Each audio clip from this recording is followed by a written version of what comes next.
The River's Hunger, a story of the 2022 KwaZulu-Natal floods.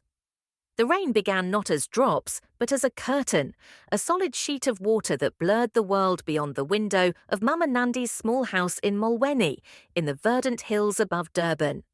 It was Monday, the 11th of April 2022. At first, her grandson Sifo, 12 years old and full of restless energy, was excited. No school. But Mama Nandi, whose eyes had seen seasons, felt a deep ancestral dread in her bones.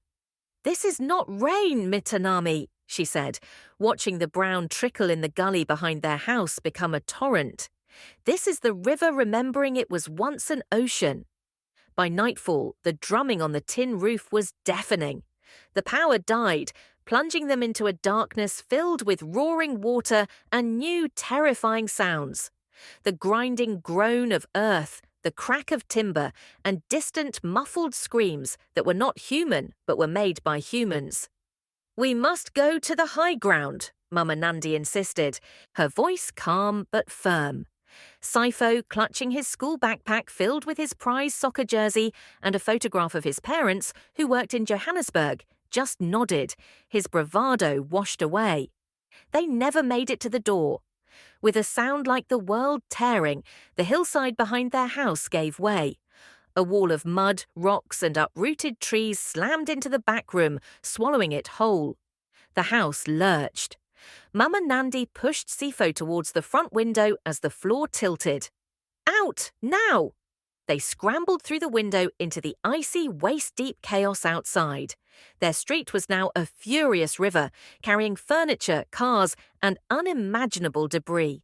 They clung to the trunk of a massive old mango tree, its roots the only thing holding it against the flow. For hours, they held on. The water was a hungry, brown beast.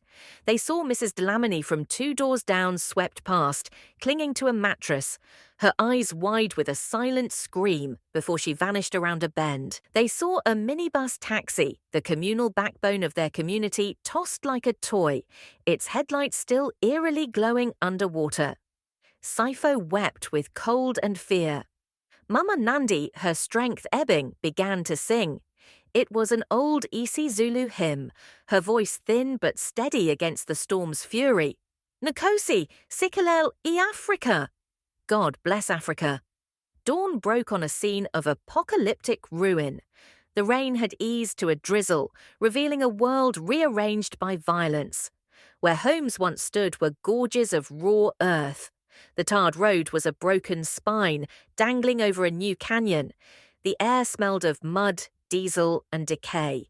They were stranded on a tiny island of higher ground, their mango tree now a monument to survival. Sifo's tears had dried into a stunned silence. Then,